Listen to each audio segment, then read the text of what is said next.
Assalamualaikum warahmatullahi wabarakatuh. Salam kader Madrasah Muallimin Muhammadiyah Yogyakarta. Bagaimana kabarnya kalian? Semoga selalu dalam keadaan sehat walafiat tanpa suatu halangan apapun. Marilah kita pada kegiatan pagi hari ini, sebelum kita mulai kegiatan, marilah kita berdoa terlebih dahulu. Berdoa dimulai. Berdoa selesai dan marilah kita buka kegiatan pembelajaran pada pagi hari ini dengan membaca basmalah bersama-sama. Bismillahirrahmanirrahim. Nah, pada materi kali ini kita akan belajar tentang teori masuk dan berkembangnya agama Islam di Indonesia dengan kompetensi dasar menganalisis berbagai teori tentang proses munculnya agama dan kebudayaan Islam di Indonesia. Nah, tujuan pembelajarannya adalah menganalisis pengaruh perkembangan agama dan kebudayaan Islam di berbagai daerah di Indonesia, lalu menganalisis pendapat para ahli tentang proses awal perkembangan Islam di Indonesia, lalu mengidentifikasi peta tempat dan bukti awal tersebarnya Islam di Indonesia, dan yang keempat menganalisis perkembangan tradisi Islam di berbagai daerah. Di mana teori penyebaran Islam di Indonesia ini ada 3 teori yang utama, adalah teori abad ke-7, lalu teori abad ke-11, dan teori abad ke-13. Teori abad ke-7 dikemukakan oleh Uka Chandra Sasmita atau T.W. Arnold dan Shetna Guib, Atlatas dan Profesor Hamka. Ini didasarkan pada Tambo dari dinasti Tang yang menyebutkan ada orang Tasik atau orang Arab atau orang Islam yang mengurungkan niat menyerang kerajaan Holing atau Kalingga di bawah Ratu Sima. Ini terjadi pada tahun 675 Masehi. Dan ini ada juga pendapat dari W.B. Cronenberg, Tasi adalah ejaan dari Taji Alam, begitu ya. Dan selanjutnya, teori abad ke-11 ini dikemukakan oleh Umar Amir Hussein dan P.A. Hussein Jayodiningrat, didasarkan pada bukti sejarah batu nisan Fatimah binti Maimun tahun 1082 di Leran Gresik, Jawa Timur. Lalu teori abad ke-13 dikemukakan oleh Snook Hugrons atau dan juga J.P. Mohwed R.A. Kern, penyebaran Islam oleh orang Gujarat, perjalanan Marco Polo 1292, lalu ada Ibnu Batutah pada abad ke-14, lalu juga ada bukti nisan Malik As-Saleh ya, nisan di makamnya. Lalu ada beberapa ajaran tasawuf dari India abad ke-13. Akan tetapi pada teori abad ke-13 ini kurang memperhatikan adanya bukti sejarah seperti batu nisan Fatimah binti Maimun yang ditemukan jauh sebelum abad ke-13. Nah, beberapa pandangan para ahli mengenai teori penyebaran Islam di Indonesia, ini pada dasarnya teori abad ke-13 ini ditentang karena dianggap tidak memperhatikan sumber sejarah sebelumnya dan juga jalur perdagangan. Lalu ada berita dari Ibnu Khurdabid, jalur pelayaran perdagangan Cina. Ini adalah panduan Ibnu Battuta saat mengunjungi Samudra Pasai. Lalu ada berita dari Buzurg, ada Al-Biru dalam Hanun Al-Masudi, ada Ibnu Rustah, lalu ada Masudi. Dan pada dasarnya jalur pelayaran yang digunakan pada masa Islam ini sama dengan jalur pelayaran yang digunakan pada masa kerajaan Hindu-Buddha. Nah, selanjutnya ada proses penyebaran Islam di Indonesia. Ini berdasarkan dari Ibnu Battuta, Marco Polo, Tom Peirce. Disimpulkan jalur perdagangan Hindu-Buddha sama dengan jalur Islam masuk ya.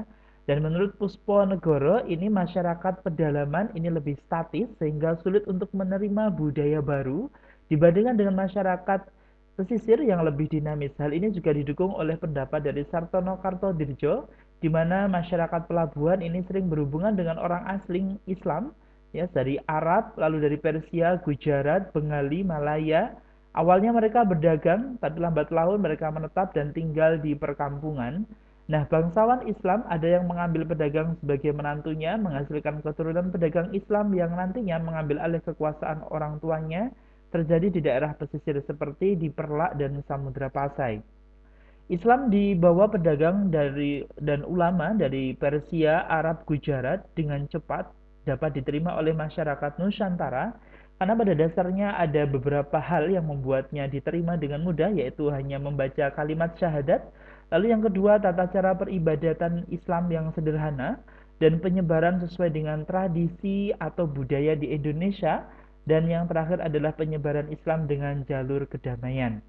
Nah, selanjutnya ada pun beberapa saluran penyebaran Islam di Indonesia. Yang pertama adalah saluran perdagangan.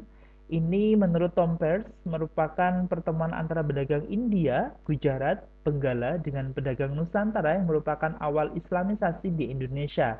Nah, para pedagang yang terbuka dengan pengaruh asing mempelajari kebudayaan ilmu pengetahuan dan agama Islam dari para pedagang Islam, yang selanjutnya banyak pedagang Nusantara ini menjadi pemeluk Islam pertama dan pelaku aktivis perdagangan di Nusantara, sehingga Islam menyebar ke kota pelabuhan dan pesisir seperti di Aceh, Johor, Jambi, Surabaya, dan Gresik.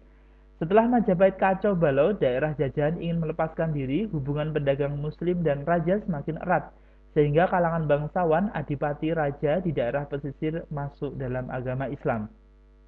Dukungan pedagang Islam mampu melepaskan diri dari Majapahit, maka raja-raja daerah, adipati pesisir, bangsawan menguasai pelabuhan Islam menjadi masyarakat Islam. Nah, maka muncullah kerajaan Demak pada abad ke-15, Ternate abad 15, Goa dan Banjar pada abad ke-16.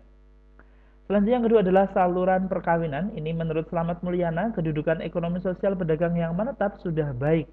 Sehingga untuk memperkuat ini, maka mereka menikahi gadis-gadis dan dengan syarat untuk masuk Islam, terutama menikahi kalangan bangsawan atau anak raja atau adipati, maka Islam akan lebih mudah diterima oleh rakyatnya. Selanjutnya seperti perkawinan dengan Maulana Ishak dengan putri Raja Blambangan melahirkan Sunan Giri, pernikahan Raden Rahmat atau Sunan Ampel dengan Nyai Gede Manileh, ini merupakan putri dari Tumenggung Wilwaktika, lalu pernikahan putri Kawunganten dengan Sunan Gunung Jati di Cirebon, dan perkawinan putri Adipati Tuban ya dengan Syekh Abdurrahman yang nanti melahirkan Syekh Ali atau Syekh Jali Laleduddin. Selanjutnya Islam juga disebarkan melalui saluran tasawuf, yaitu tokoh yang terkenal adalah Hamzah Fansuri, Samsudin As-Sumatrani, Nuruddin Ar-Raniri, Abdul Rauf, Sunan Bonang, Syekh Siti Jenar, dan Sunan Bonang ya. Nah, tasawuf aliran ketuhanan yang bercampur hal mistis dan magis serta memiliki kemampuan luar biasa dalam pengobatan. Disebarkan dari India dan Persia yang telah beragama Islam, penyebaran melalui sanepan atau semacam simbol yang masyarakat sudah beragama Hindu-Buddha sehingga mudah dipahami oleh orang Jawa secara umumnya. Lalu selanjutnya melalui jalur pendidikan ditandai dengan pembangunan pondok pesantren yang tersebar di berbagai daerah, baik itu pesantren di Sunan Ampel, Surabaya, pesantren Sunan Giri di Aceh yang didirikan di Dayah, lalu kemudian di Minangkabau didirikan surau dan beberapa tempat lainnya. Selanjutnya dalam saluran seni budaya ini lebih menekankan pada unsur seni bangun masjid, seni ukir, seni tari, seni musik, dan seni sastra. Dan banyak sekali seni arsitektur yang berada dalam masjid atau mungkin menara atau mimbar seperti di Masjid Demak, Sendang Dhuwur Tuban, Masjid Ageng Kasepuan Cirebon, Masjid Agung Banten, Masjid Baitur Rahman Aceh, dan Masjid Ternate. Lalu ada pintu gerbang masuk kerajaan atau makam mirip candi seperti Candi Bentar dan Kori Agung, dan beberapa juga nisan ya yang banyak melihatkan corak kebudayaan Islam. Disinilah terjadi akulturasi. Selanjutnya beberapa seni yang masih dipelihara yaitu seperti Grebek Maulot atau Sekaten di Yogyakarta, di Surakarta dan Cirebon dengan seni pertunjukan wayang yang dipoles dengan unsur Islam. Beberapa karya sastra yang menyadur buku-buku seperti tasawuf, hikayat, dan babat ke dalam bahasa Melayu. Selanjutnya ada peran dari Wali Songo atau peran para wali penyebaran Islam di Jawa. Di antaranya adalah Maulana Malik Ibrahim yang fokus penyebaran di Jawa Timur atau dikenal juga dengan Maulana Maghribi. Lalu ada Sunan Ampel atau disebut juga dengan Raden Rahmat, ini menyebarkan Islam di Jawa Timur dan memperakasai Masjid Agung Demak. Lalu ada Sunan Bonang yang menyebarannya di Tuban, Jawa Timur, dan Seniman ya, juga pencipta dari Gending Durma dan kitab Gending Sunan Bonang. Selanjutnya ada Sunan Giri, Sunan Kalijaga yang lebih kompleks sebagai ulama pujangga seniman filsuf yang lebih suka dalam seni pewayangan dan gamelan. Dia mensadur kitab Ramayana dan Mahabharata. Sedangkan Sunan Kudus ini dikenal sebagai waliul ilmi ya, sebagai memiliki banyak tentang ilmu-ilmu agama, baik ilmu tauhid, usul fikih, hadis, mantik, dan fikih. Lalu ada Sunan Muria, ini adalah putra dari Sunan Kalijaga. Sedangkan Sunan Gunung Jati memiliki banyak nama ya, dan Sunan Derajat ini pencipta gending panggung. Nah, beberapa wali ada yang memiliki hubungan saudara, misalnya Sunan Bonang dan Sunan Derajat adalah putra dari Sunan Ampel dan Sunan Giri adalah murid Sunan Ampel. Nah, para wali pemegang otoritas keagamaan dan otoritas politik di Jawa, Sehingga penentuan raja di Jawa ini kadang dipengaruhi dan ditentukan oleh keberadaan para wali. Seperti pada saat Sunan Giri, ini secara otoritas mengesahkan raja di Pajang, Makassar, Hidu Ternate, atau Sunan Gunung Jati yang diangkat raja di Banten.